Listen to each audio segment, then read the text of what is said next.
Welcome to Paley Front Row, part of the Paley at Home series presented by Citi. Half of American parents can't find licensed childcare. Businesses may even close because parents miss work to care for their kids. Wonder School can help solve that by making it easier for entrepreneurs to start in-home childcare businesses. Citi is investing in Wonder School to help offer more childcare options, which can help parents return to their jobs and help towns across America get back to work for the love of moving businesses forward, for the love of progress. Citi.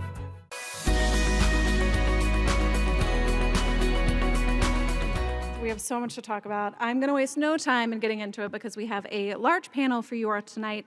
So I'm going to start. We're going to kick things off with Teen Travis himself, Kevin Alves.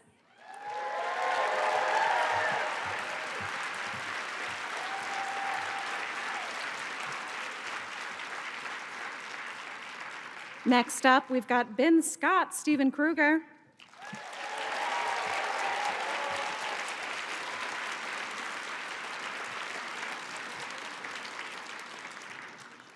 Teen Lottie, Courtney Eaton.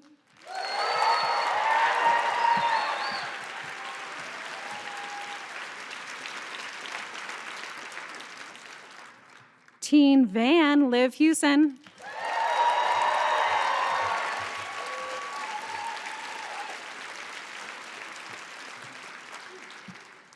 We've got Teen Misty, Samantha Hanratty.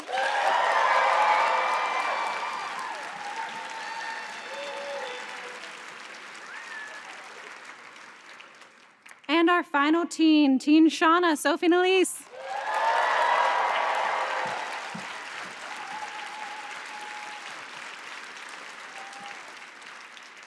Next up, we have three of the brilliant minds behind the show, starting with executive producer Jonathan Lisco.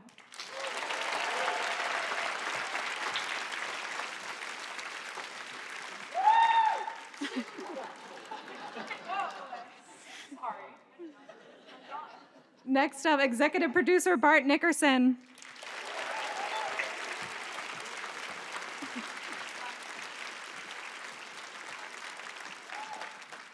And executive producer Ashley Lyle.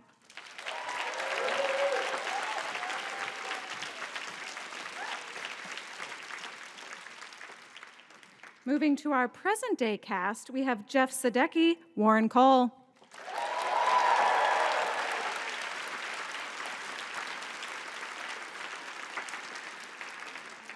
One of this season's new additions, Lottie, Simone Kessell.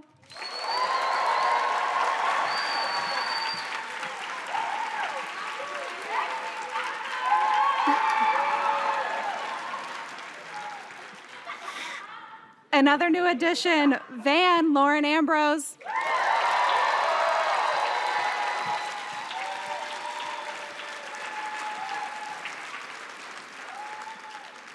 We've got Thaisa, Tawny Cypress.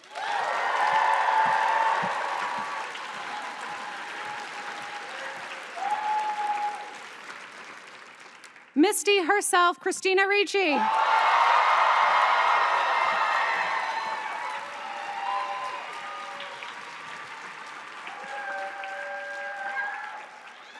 And last, but certainly not least, Shauna, Melanie Lynskey.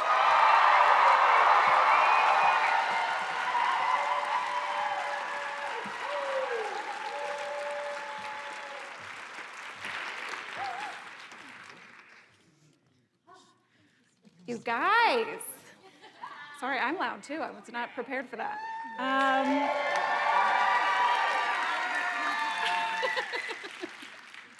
Okay, I think we have to start with what we just watched, which is I'm throwing it to our 90s cast of what was it like to film that scene? Take me inside. Well, I just almost said take me inside eating Jackie, which is terrible. But what was it like that day on set? I threw up. I gagged. Yeah, there's literal takes of us, multiple, where I'm just like, yeah. It depends which day, I suppose, because like one version of that was quite a lot of fun. Yeah. Right. And then the other version was maybe a little bit more off-putting. What were you actually eating? Jackfruit. So we called it Jackie fruit. Wow. Yeah. That's dark. They could have at least gotten you like bologna. Even on the second part that was supposed to be fun, I remember by the end of like the beautiful Greek scene, our director Ben was like, eat whatever's on the table, and Courtney that was sitting to my right was like spitting out what she was eating, and I was just mindlessly picking at stuff, and I literally picked her pre-chewed food, and then I put it in my mouth, and it was just like a great sharing of everyone's pre-chewed food. And that's how you bond on the set of Yellowjackets. It really is. Amazing. Stephen, I have to know, when you read that script, were you just so thankful that Ben was rightfully terrified and staying inside? I mean, I think when I read the script, I wasn't, because I was like, oh, I don't get to. But then honestly, when I saw like the cooked Jackie body, I was like, thank God. So I'm like, I took one look of it and immediately went back in the cabin. I'm like, this is not for me. Were there multiple, like, Jackie bodies? No. She just got refilled. Yeah, there was just They were like, like, oh, the tissue here, this cavity here, and those words were really just reminded us what we were doing. Because there's like times when you're just having fun and giggling and being like, oh, what a day on set. But then they'd say like, oh, make sure that we stuff her leg and make sure you really get in there. I was like, oh God, what are we doing here? And then, oh yeah, then the skin was rice paper that they kind of made crispy. In an air fryer. That's nice. Yeah, But it air became fryer. uncrispy. They did a really good job. I don't eat meat and I am allergic to gluten, so they said, we got it. Wow. Catering needs. Amazing. Okay, well, Jonathan, I have to throw to you because I know you wrote that episode. And I'm so curious. sorry. Having them kind of have to mentally escape to something else. How did that come about? What did you kind of like about that for that otherwise very gruesome moment? I definitely want to answer that, and I will in one moment, but I feel like an OSHA representative when I say no teen cast members were harmed in this episode. But thanks for asking that. You know, a lot of people have asked, did you intercut that sequence just because you didn't want the audience to have to look relentlessly at such a horror? And the answer is not actually yes. You know, we actually did that because we felt that the young women needed a way to have a mass hallucination as a self-protective mechanism to shield themselves from the horror of what they were doing. And they'd probably all, you know, studied Greek civilization in high school, and we decided that was the perfect way for them to imagine a sort of Greco-Roman bacchanal that they could then use to psychically distance themselves from what they were doing. So it had this sort of byproduct of, I think, being very lyrical and not causing the audience to stare too deeply at the gruesome. And we're not trying to be sensational or gruesome gratuitously. I hope you all know that. But, you know, we had to sort of objectively render the experience of what they were going through, but we wanted to do it in a way that was sort of oddly and darkly beautiful. Yeah. You're such a good speaker. Yeah.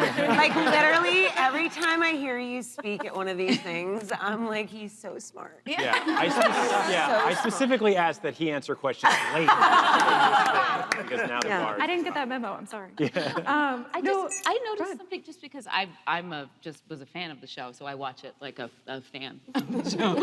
But I just noticed in watching it that they weren't particularly reticent to eat because they were starving, and you just, you know, they jump into it so desperately, and that it's, I don't know, it's so different. Why are you defending them? Because I'm one of them. Well, I think that says a lot about you, and we'll unpack that later. But Let the record show Lauren Ambrose. Yeah, go ahead. Let the record show Lauren Ambrose pro-cannibalism. Come on, guys. Yeah, you heard it here. You know, we talked a lot about the ecstatic when we were in the writer's room because there was sort of a three-pronged approach for us as writers. You know, we wanted to feel like they were disassociating because that felt like the natural psychic response as a protective measure, as Jonathan said. There's also the ecstasy of getting food, you know, like they are starving. And so there's this duality between the horror and the ecstasy of actually getting what their body needs. And then we also talked about a celebratory quality to it because in a way, particularly for Shauna, I think there's a part of her that is, there's a reverence for Jackie involved in it, you know. That I remember as a young girl reading Anne Rice. I don't know if there are any Anne Rice fans. Wow. I think it was Queen of the Damned, but there was this really beautiful cannibalism scene where it was presented. Well, that explains everything. Beautiful. You know, those beautiful cannibalism scenes, which we hope were part of that long history. And, but there was something that always stuck with me because there was this idea that there's something beautiful about partaking of and bringing somebody into yourself and carrying them with you forever, as opposed to letting them rot in the ground.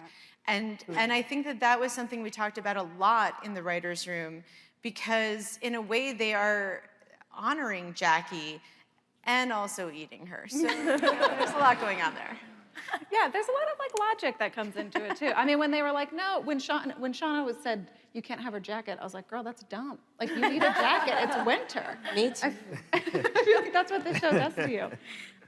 Bart, I do want to come to you though, because I feel like there was so much talk leading up to season 2 of what are they going to do when you have a successful first season of a show. There's a lot of buildup, and I feel like there's a world in which you all could have been like, let's slow play it. Let's like really take a few episodes and reintroduce this. And you guys chose to go like pedal to the metal this is the end of episode 2. Like, that's incredible. And I'm curious what those conversations were in the writer's room of why that was the approach.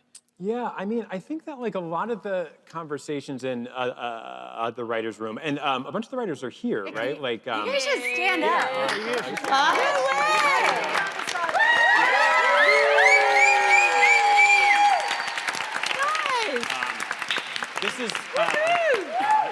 This is called kind of deferring blame. Like, that's just me trying to get out of this a little bit.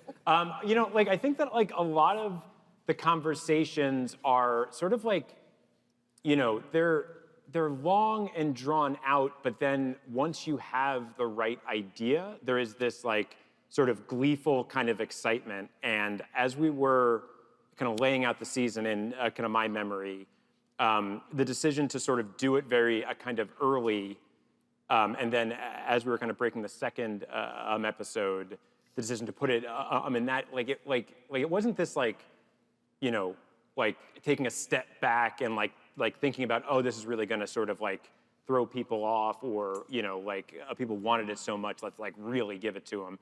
It was just that the idea of like doing it here, just the feeling.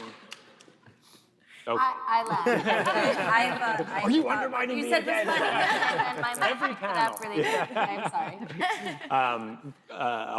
sorry. Which part was it? It's just, everything you said was Okay. gleeful.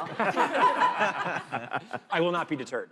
So then there was just this like moment where, as this episode was coming together, it was like, this is going to be the one, and that just got so exciting. And then the entire sequence, every time we talked about it, which is something that I got sort of like gleefully excited about. And I feel like that feeling of sort of a desperation to have it be the way that we talked about it is like one of the hallmarks of just like this show for me. It's just all these moments that were so exciting in the formative stage that, you know, like maintained that amount of like power in the final product. Yeah. Had anyone not seen it before seeing it just now? Of what? Had you not seen you? I have not. I didn't. Warren hadn't seen it. Yeah, same. Yeah. Warren, thoughts? I really still haven't seen Really? it. Yeah. Stage. Dying to see And this then thing. literally out the back. Yeah, we caught it they like were like, backstage for a watch quick second. Simone, watch it. And I was like, oh. Right. I watched it 3 times. Well, I mean, yeah, the very intellectually swift and erudite way with you're excusing this depraved behavior. I really have to see this thing. Yeah, it's a heck of a scene. You should watch it. Yeah. It's so genius to make Yeah, it was really good. Beautiful. Like, to make it like that was so incredibly smart. Yeah. Yeah. Kudos. Well, I do want to also touch on, there's a lot happening in episode 2, the first 2 episodes in general. But Tawny, I want to come to you because we've got Thaisa, we have the other one, and we're now getting more of that. Is it almost like playing a different character Yes, for you? it is. They did not tell me that I was playing 2 characters when I signed on. That's because we thought you'd ask for double. Yeah, it is. It's a lot of fun. We get to play around a lot. We talked about the other Thaisa and what she represents, and you know, is she good or bad? Does she like our Thaisa? You know, is she trying to help? Is she trying to hurt? And all those sorts of questions were answered, and then we just sort of played around. I think it was the closest I ever got to being a kid playing dress up, because it was just us having fun. Have you, do you have to practice your evil face in the mirror? This is potentially a dumb question. But... No, just ask my husband. No, I do not. Perfect answer. No, it's right there. I'm only laughing because I know how scary Tawny can be. I'm a pussycat. What are you talking about? What are you talking about? Well, Melanie, I want to come to you because in this episode, the cops literally knocked on Shauna's door. And I feel like she maintains like a pretty even keel most of the time. Is she feeling the pressure, do you think, at this point? Yes. I don't think she maintains anything. I don't know. I feel like she's such a mess. I don't know. I play all those scenes like internally. I'm just like, you know. Yeah, it's fun. All that stuff is fun. Yeah. Externally, I feel like she does a pretty good job. Here's my follow-up question. Do you think she cares that her teenage daughter doesn't want to give her the time of day? Yeah, I think she cares. I think it bothers her. I don't, you know, she's somebody who didn't really want to be a mother. And here she is with this child. And I think I was going to say she's done her best. I don't think that's true. I think she's kind of done what she could. And now, like, her child's sort of all grown, and she's like, oh, fuck, I did a bad job, I guess. Like, that sucks. Like, you know, I think she kind of wishes she could do it over, but then she would never want to do it over. It's a complicated dynamic. I feel like you could sell shirts that said, oh, fuck, I did a bad job, and parents everywhere would buy them. It's our fear as parents. Yeah. Like, oh, God, please. Nobody feels like, yes, I nailed it. Yeah. Yeah, you know? I do want to ask, though, a question for you and for Warren, which Shauna and Jeff's dynamic, which we're seeing more of in season 2, which I love. When you guys have conversations, if you've had these conversations, like, do you feel it's rooted in love? Do these two people really love each other? Is it like, because, you know, there's a little bit of like, were they just kind of stuck together at a young age and they stuck with it? Like, what are those conversations you all have? There's definitely there's a bond. There's a shared guilt that may be part of the trunk of that. Yeah. That we certainly have as common ground. I know that Jeff is very much, Shauna is the girl. Oh my God. All right. She is. Yeah. And Melanie makes that very, very easy. Stop it. I'm not going for cute points. I'm just speaking from the heart.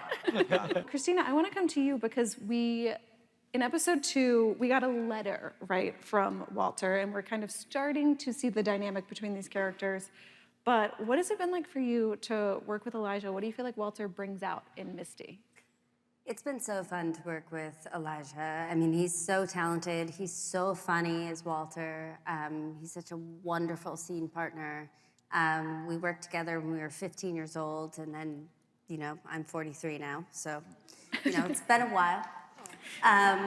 But it was just such a wonderful pairing, and we had such an incredible dynamic, and I think he's such an amazing addition to the show. Yeah.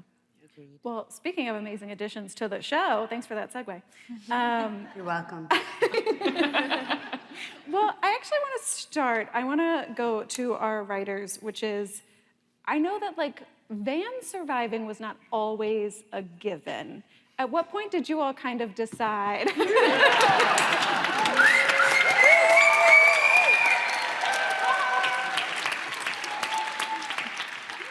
At what point did you guys think, all right, we got to cast an adult version, Van's got to stick around? I mean, how are you going to kill them? Unkillable. I mean, you know, we had toyed around with a tragic, tragic death for Van. And honestly, I think that our entire writer's room shares a really deep appreciation for irony.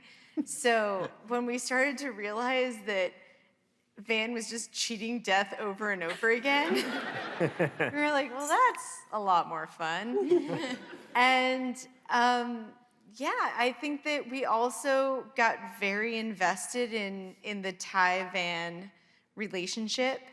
And it's just so rich and so beautiful. I mean, I think that these are two people who are soulmates in certain ways. And it's, I mean, I think we're all just romantics. We were just like, we can't do that yet. That yet was not meant to carry a lot of work. But I just, you know, Liv is a beautiful, beautiful actor and brings so much to each scene. And we just realized that that story, the story of two people, you know, I think a lot of, it relates back to what Melanie was saying about Shauna and Jeff. These are two people who are the only two people in the universe who genuinely understand each other. And that story didn't feel like it was over to us. And so we just couldn't do it. Yeah, I mean, I think in some ways it probably started in the pilot where there was a great moment that they found when Jackie sort of kind of lined everybody up at the kegger. And Liv made the choice that before they went, like they needed to top off their beer, which That was it? just... I think that was it. Hey, I noticed. Yeah, like... We watched that in the edit so many times, and we kept being like, we have to include that. But I mean, Liv is very good at finding natural moments in a scene. And to be perfectly honest, I think the character of Van was a little underwritten in the pilot. You know, Van was just a person who was there. Van was the goalie, who was sort of the natural cheerleader for the team. And then Liv found these incredible moments. And then I think for me too, it was the keg party moment where they go back for more beer, which was just fucking hilarious. Can I curse? And then there was also the delivery of, you're on fire today, Jackie. Oh wait, that was supposed to be me. That's cool. Oh, wow. And, you know, that is not to say that we don't love each and every character who does not make it through this, but we just felt like there was more story to tell there. Yeah. Okay, so Liv, how did you find out about this added job security that you were making it through? It happened in layers. I mean, we heard that we were coming back, and then we got like upped, and then I found out that they were writing a doll van, and then I found out that Lauren was going to do it. So it just sort of it happened gradually, and every time I was like, oh wow, this is the best thing that's ever happened. Oh no, wait, there's more, I guess. So it's so gratifying. It's wonderful. This is a character I care about very, very much, and I love that she makes it.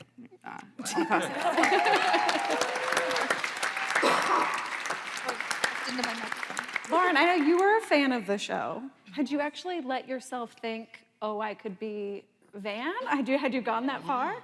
Well, I mean, I watched the show, and and as I watched this beautiful character that Liv was creating before my eyes every week, I thought to myself, I don't not look like this person.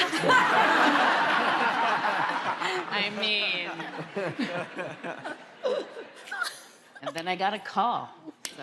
But that was after you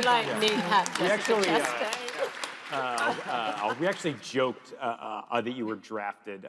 The internet voted and decided. So there was no other. I can't stress enough, it's funny because in any writer's room, you play a game when you're developing story, when you're breaking story, and you have new characters and you fan cast them. And you know in your heart that you're never going to get those people. So in the writer's room, it becomes a joke where you're like, you know, it'd be like, and then Lauren Ambrose does this, and then Lauren Ambrose does that. And it was the same with Elijah, actually. We were like, and then Elijah as Walter does this thing. And we had to keep reminding our writers, we're like, you guys, don't get too attached. That's not the way this business works. And then we pulled off an absolute miracle in that the two people that we talked about, which were Lauren and Elijah, came on board this show. And it was actually similar in a way with Lottie, because I remember, Melanie, I don't know if you remember this, but it was season 1, and Melanie came up to us and she was like, I don't know what's gonna happen. I don't know if there's an adult Lottie, but if there is, there's an actress named Simone Kessell, and you love really... you. I love you so much. And so we have used up all of our good actress karma. We will never get anyone that we want to get because everything came up Ashley, Bart, and Jonathan on this one.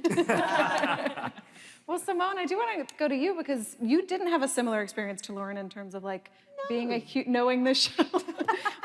What was your audition experience like? Oh, I thought she was a psychiatrist. And I was like, oh yeah, she's just like super smart. And it was so wrong. I still cringe when I think about it. And then when I went online, I was like, oh my fucking God. She just fucking stabbed a bear. Like that. And I was like, I couldn't quite wrap my head around it. And also the fact that Courtney had done such a beautiful job at laying the foundation of young Lottie. And then the idea of me going, oh yeah, yes, I'm playing Lottie. And then I was like, oh fuck, I'm playing Lottie. And all of you amazing people, and knowing that it had such a huge fan base, you know, like all of those beats, it still fucks with my head a little bit. It does, yeah, yeah. No better.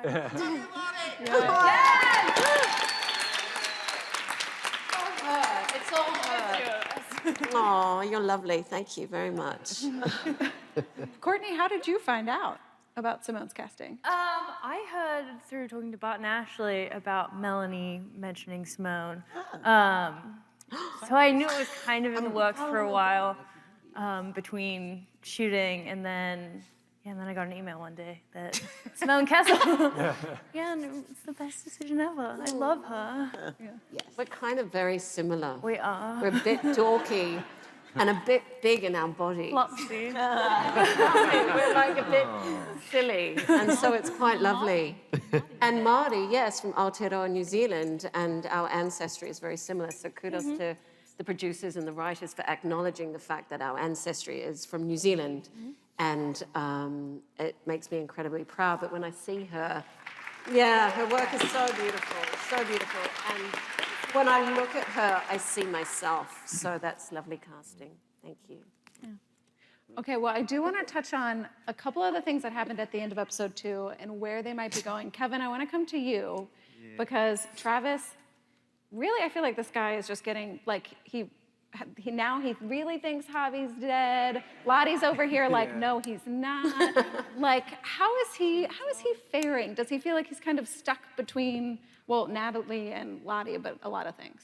Yeah, I think he's pretty confused, as we can tell there at the end of the episode. You know, the confusion comes with the idea of whether you love somebody or whether you see hope in them. And that's, you know, we're dealing with survival, and Travis is always holding on to a lot of guilt. He's holding on to a lot of possible grief with his dad, with now Jackie, and his brother being gone. If he hadn't gone upstairs, who knows? And so he's hanging on to that. And there's a little bit of disconnect between Travis and Natalie at the moment. And I think it's really easy, like when we feel disconnected to the person that we feel completely bonded to normally, to be looking for answers somewhere else. And in many ways, Lottie has answers. They might not align with what he was thinking before, but they're at least an option of hope. And I think that he's clinging on to that. And, you know, now that leads to confusion at your most vulnerable moments, as we see.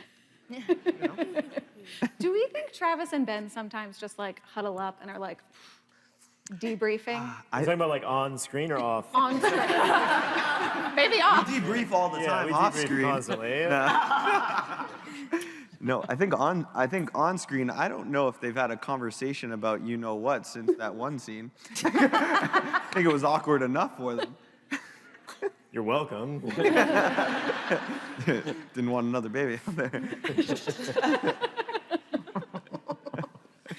Okay, well, I want to get to fan questions, but I do quickly want to touch on, because Sophie, I mean, eating Jackie is going to be like hard for anyone and everyone, but obviously it was her best friend. How is she dealing? I mean, she wasn't dealing with the death very well. How is she dealing with what she just did at the end of episode 2 as we move forward? Still not well. I think it's just downhill for Shauna the whole season. Not well. Slippery slope. Yeah. I mean, I thought it was a really interesting take that the writers took, that Shauna was kind of the one giving the okay. I thought she'd kind of be bullied into eating her. And she's like, all right, let's do it. I mean, obviously not in that spirit, but yeah, no, she's definitely not gonna cope with it very well. And I think it's so interesting because I think eating her, like the writers have explained so well, is kind of like honoring her at the same time and putting history behind. But then there's the baby, which is also sort of this constant reminder of what she's done and sort of a reminder of Jackie's death and the actions that she's committed in the past that she regrets. And so I think even though that Jackie's gone, the guilt and the pressure always remains throughout the season. Yeah. All right, it's all downhill from here. You guys heard it first. I thought she wants us to was so beautiful. Yeah. Her Her work is so wonderful, like in that moment. It's beautiful, beautiful work, Sophie. Oh, yes. Well, before I throw to audience, I do, because Sophie mentioned the writers, Jonathan, I want to come back to you of what did you like about having Shauna kind of like lead the way a little bit in that moment? She uses it as a pretext. I mean, I believe that, and I can speak, I hope, for the three of us and all of our writers sitting here, the conceptualization of this story, it really coalesced when we realized we could tell it through the prism of Shauna's character. Because then it wasn't just incident, it wasn't just plot, it was really an emotional and psychological story about young Shauna, who was in a toxic friendship with her best friend. I'll just say it that way because I don't know if our audience members have ever had these kinds of friendships, but you love this person, you also want to destroy this person. You adore this person and can't imagine living without her in this case, but you've also lived so long in her shadow that it's corrosive to you. And so Shauna, in this case, you know, she wanted to like dignify her friend, but she also wanted to dominate her. And what better way to dominate a friend whom you've lived in the shadow of than to actually ingest her? Now you have her forever, but you're also kind of like got one over on her a little bit. And so when she says she wants us to, I think she's using the baby as a pretext because she is starving. And as Ash and Bart alluded to earlier, we didn't want to shy away from the hedonistic aspects of this. They're hungry. Is this an immoral act? I would argue no. I mean, I think you guys should watch the rest of the season and see how we morally complicate things well beyond the eating of a 2-month-old corpse. So, young Shauna, I think you should like relieve yourself of guilt. You did something to honor the collective and honor your best friend and essentially create a scenario where you can continue to survive. That is not meant to be advice for any current high schoolers. Oh yeah, don't try this at home. That's very good. Quick legal disclaimer. I disagree. Yeah. Thank you. Honoring my friend. Somebody's got to. You want the upper hand? Eat them. I wish we could end on that note, but I do want to get to some audience questions. So raise your hand if you have a question. I will call on you, and then they will bring a mic to you. Okay. Oh, look at you. Okay, let's go here. Wait for a mic. Look how kind he is. And we'll get your question. Thank you, Samantha. My question is for Jonathan, Bart, and Ashley. Not only is this a prestige television series, this is a landmark entry into the folk horror subgenre, which is not one that gets a lot of, recognition today. How influential was that to you and your writers here today with the composition of season 2, with what we're doing with Lottie in season 2, with Courtney's interpretation and Simone's, and where you want to go forward with season 3? And may the force be with you all, especially you, Simone, since I'm wearing my Kenobi shirt. Thank you. I definitely think it was very kind of influential, even if not always kind of intellectually. Like, I feel like there's a huge part of my personal kind of psyche that was sort of like formed by the wound of like a kind of horror like things too early. Like, I was definitely a person who was like deeply terrified of horror movies, but also incredibly fascinated. And so I think it was also a kind of an introduction to plot mechanics and kind of mythology, because I used to get my friends to explain to me beat by beat the horror movie that they had watched last night, because I was too afraid to watch it, but I needed to know what happened and like how did Freddy like become Freddy. And so like, these delving into these backstories, and then just the sort of like spookiness on the periphery of like kind of your consciousness, I think was just really one of like the deeply formative experiences of my life. I mean, I've been a huge fan of horror since I was probably way too young. I remember I grew up in New Jersey, and every couple days over the summer, because my mom didn't know what to do with us, she'd take us to the Neptune Public Library. And I realized early on that the children's library was upstairs, but there was a back stairwell. It was like a fire stairwell. So I was like, oh, no one knows what I'm doing. I can sneak down the stairs. And I went straight to Stephen King. And yeah! And so when I was 11 years old, I was just sitting in the adult section reading, I think Pet Sematary was the first one I read. Nice. And it was just incredibly formative, because I mean, horror is incredible metaphor. The stakes of it are so high. But at the same time, there's a beauty to exploring the grotesque. And so I think it was really important to us. We always knew we wanted this show to have elements of that. And what's so fascinating and what I love is that you also call us prestige TV, because I think that those two things were at odds for the longest period of time. That something that played in the realm of genre and in horror would not be considered prestige television. And our hope is that we can tell those stories and get into the weird shit, but at the same time tell a really compelling story that people will appreciate for its narrative complexity. So I love that. Woo! That's so good. Amazing. All right, who else has a question? Let's come over to this side. We'll bring you a mic.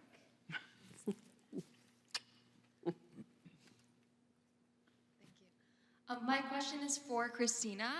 I wanted to ask, the things that Misty does, do you think that if she had been befriended more by the girls and not been so tormented in school and was actually a part of it, then maybe she would have made less drastic decisions, such as destroying the box so that nobody can ever be found, and et cetera, et cetera? Well, one of our introductory scenes to Misty is her watching an animal struggle and drown. So I feel like that information we're getting from that scene is there's something wrong with Misty. And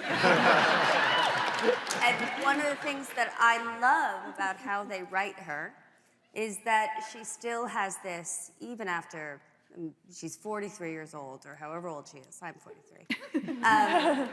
She still has this compulsive need to try to get the thing she always wanted, even though intellectually she probably understands she's not going to get it.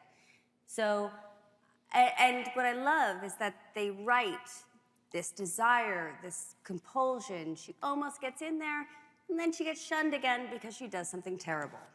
So they really do present this very realistic character of someone who wants and wants and wants. Oh, but there's a reason she can't have, and it's from within. So I don't think that I think that probably a lot of her social rejection and all that stuff is because there was something wrong with her to begin with.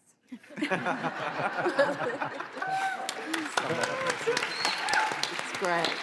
Wait, I feel like I have to throw that to Samantha as the person playing so many of those moments. Do you feel similarly? Yeah, I mean, No. Misty's just so interesting, right? You know, and special, and you know, Complicated. but yeah, very complicated and a very dangerous individual as well.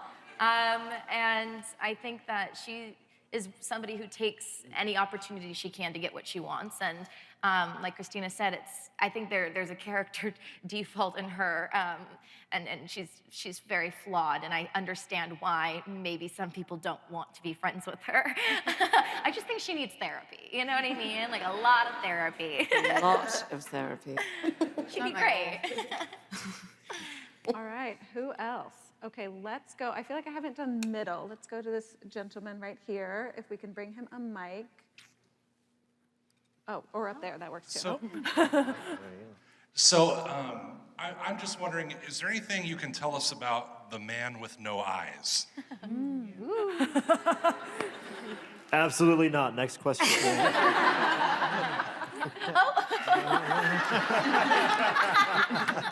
We all want to know. We all. It's about time.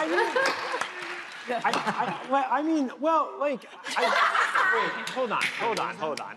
It's not that I don't believe you, that you don't want to know, but I do think that if it was just like, here's what it is, I think that you would rue the day. I think that you would know that you had made a mistake by getting too much kind of information. I think much too soon. I think all I would like to say about the man with no eyes is that we see in the first season that Thaisa, who is a person who's based her life on pragmatism, you know, I personally believe that she would define herself as an atheist, if not an agnostic. And yet, as a young child, she had this incredibly formative traumatic experience when her grandmother, who she was very close to, was close to death, and had this sort of terrifying moment where she was anticipating, you know, the transition to the next life and expecting sort of angels and trumpets, and instead had a terrifying vision, which we've done a lot of research. I have gone down the rabbit hole of things like near-death experiences and talking, you know, there are a lot of threads about hospice nurses and what people do in their last moments. And I've lost a lot of sleep because of it. Because it's a not uncommon experience that people will see something unsettling or disturbing. And so I think that for Thaisa, who is very much not in touch with her spiritual self and very much not in touch with her ability to believe or her faith, there's this sort of symbolic character of, you know, you could look at him as death incarnate. You could look at him as I do. I do. Yeah. He's very scary. He really is. He's in scenes. He's been cut out of scenes, but it's still terrifying. It's also crazy because the actor we cast is like 8 feet tall. So Yes. His name is Brody. He's awesome. Yeah. He's an amazing person. Brody He's is very wonderful, but when you run into him in the tent, you're like, ah! But I think that, you know, what he represents is the unknown, and the unknown is something that Thaisa is very, very uncomfortable with as a character. And we will... Great explanation. We will dig further into that. You will rue this day. Okay, I think we have time for 1 or 2 more. I'm gonna come back. If we can come down like 4 rows. Come down, sorry. Yes, there you go. And we'll come back to this gentleman that we missed. Yes, perfect.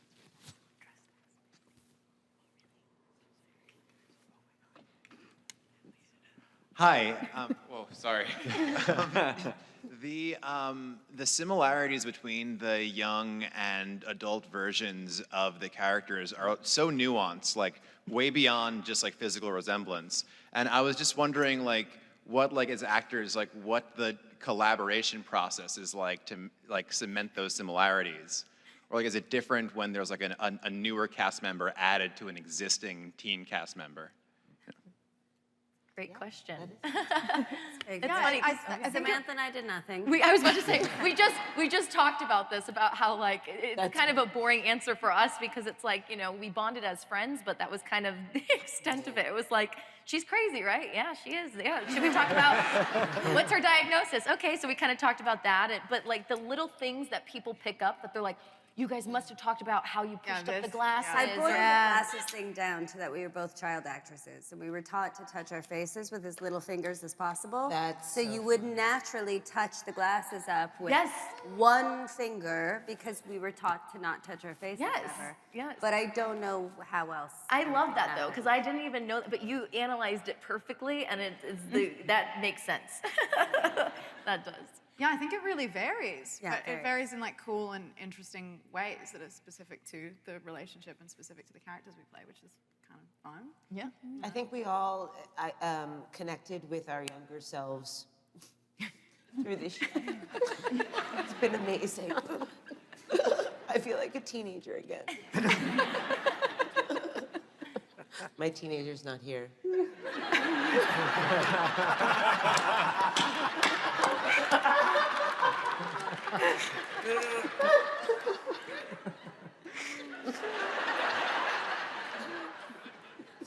Amazing.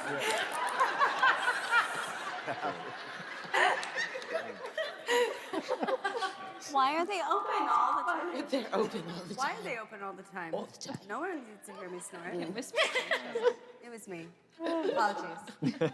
Okay, we have time for one last question. Well, I want to go to, but you're next to each other. How do I choose? Okay. I think let's we go. This adorable couple. Because we've got this incredible Misty cosplay hat. Oh, we have okay, hold on. We'll do two. I can't be a terrible person. We'll do two. So let's go here first, and then we'll end on Misty cosplay. Oh, sorry. Is it me? Yes, oh, cool. Hi. My question's for the younger cast. The show has totally become like a phenomenon for like young adults and like teenagers and things like that. And we were having a conversation about it the other day. Like, what is it like for you guys being in that age group, but like being the center of it? Of just being a cultural phenomenon. I think we're all older. I don't know. I mean, it's such a crazy experience. I don't think it's set in for most of us yet. I mean, it feels like we were shooting like. I was trying to find you and I did not get the question. Sorry, what was the question one more time? Hi. Yeah. There you are. Hey. I was just saying you guys have like totally become a cultural phenomenon for like young adults. I mean, everybody, but specifically like young adults. And you guys, I think, are young adult to mid-young adult. What is it like being in the center of that? Like just being that? I don't know. I think you're right, though. I think it doesn't set in for us most of the time. So we're sort of like in the trenches just doing it. And then every so often we're like, oh, right, people No, watch we get it. rushed into press. Right. The episodes come out and... An ageist question. Yeah, I think this year, too, it feels like a lot of pressure. Me and myself, I stayed off Reddit and stuff a bit more this year. Yeah. Quietly shitting myself. But yeah. I'm from Montreal, so I didn't really get the whole buzz at the beginning. Like, I didn't really notice how popular the show was. I was kind of in the shadows of it for a second, and then I landed in LA, and everyone was talking about it. I was like, oh, shit, this is popular. And I really realized, but now it's just been, it's just really overwhelming mostly. I come from more of like a film background, and to have like all of you guys, I think for me is what's been the craziest. Like, have people that are so invested in that, pick up on things that I don't even pick up on, and I have to go reread because I'm like, shit, I don't think I do my job properly. And it's just like, I don't know, all the theories and the anticipation for the show, I think that for me has just been the most gratifying feeling. Yeah, it's been like very exciting because this is awesome. Like you guys are awesome. Thank you for being here, seriously. Like, no, seriously. I mean, seeing people dress up like the character we play and like seeing people, like for Halloween, like I was like freaking out. I kept showing Steve and I'm like, there's another Ben Scott. Look at his leg is gone, yes. Like, you know, like it's just, there's so many cool parts to it. And I feel like I've only ever dreamed of being able to be like on up here with, I mean, people that are so incredible and like getting to make this really cool show and then people love it and it's like, what? Like that doesn't happen. That does not happen. So it's been really, really exciting and Yeah, it's funny though, because I don't look like myself in the show. So people don't like come up to me. Like, they're not like, oh my God, Misty, you know? They're like, and then I'll say, oh yeah, I'm in that show. And they're like, oh my God. Oh yeah, with the hair. And I'm like, yeah, that's me. You should start wearing the glasses. Yeah, I should start wearing the wig out, really. I should do the whole thing, the whole bit. There is also this interesting thing, I think, just about the nature of our show. I mean, I personally hate watching myself and like anything that I'm involved in. So like, I tend to not watch our half of the show, and it's nice because I can just fall back and like watch like the titans of this industry who are sitting in the front row right now and be like, oh my God, this is like the other half of our show. And it's just a really nice escape to be able to watch these talented people and be like, I don't have to worry about anything that we're doing because they got it. They got Like, it. they got it. Carrying us. They're good. That's how I feel about you guys. I'm like, all right, great. And it works both Watch your ways. bits. Yeah. They're True. doing great. Your bits are really good. They're really good. Really good. Carry the show. Agreed. Yeah. Okay, well now let's end it on a question from Misty. Come up here. Thank you.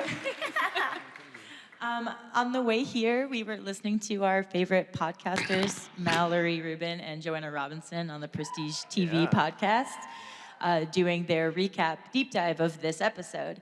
And they pointed out in the scene where Travis is having the visions of Lottie while he's with Nat. What scene? They were pointing out all of the sort of maternal imagery in all of those shots and the Pieta pose. And it made me realize when I heard them talking about it, the name of the episode is Edible Complex. So I was hoping that maybe you, the showrunners or the actors, could speak a little bit to like what's going on there in Travis's head. Yeah, I'd like to know. Yeah, well, I'll start it off, and I will say, if you're watching that scene, the sex scene between Travis and Natalie, and you're thinking that it's basically a threesome or based on lust, then we have not done our job correctly. Because that's not what the scene is about. And I would argue, I think I have the standing to argue, since I wrote it, that, it's not about sex at all. It's actually a battle for what Travis believes. It's a battle between hope and faith and resignation and pragmatism and acceptance of something terrible. And so to the extent that there is a maternal quality to faith and hope, I think you've nailed it. And Lottie is representative of that. But what is, I think, great about the conception of the story that, by the way, all the writers sitting over there also contributed largely to, is that Natalie's also doing it to Travis because she loves him. So that's also a maternal gesture in a way, because she wants him to basically let go of hope because hope is painful at the same time. That's my assessment anyway. Kevin, what do you think?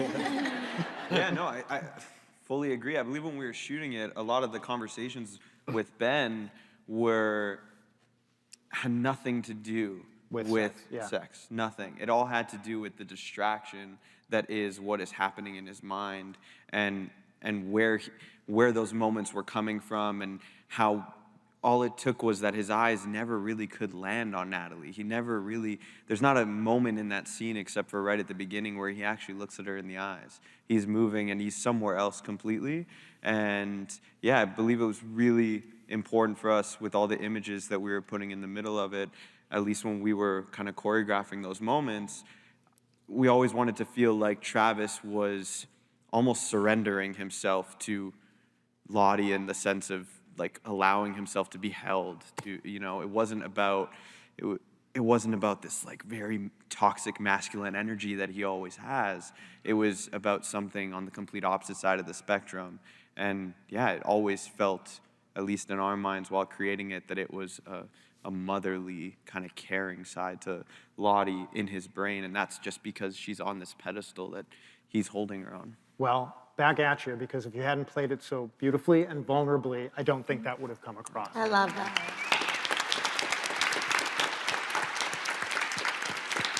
Amazing. That is our time. Thank you all so much for being here. Thank you guys for being here.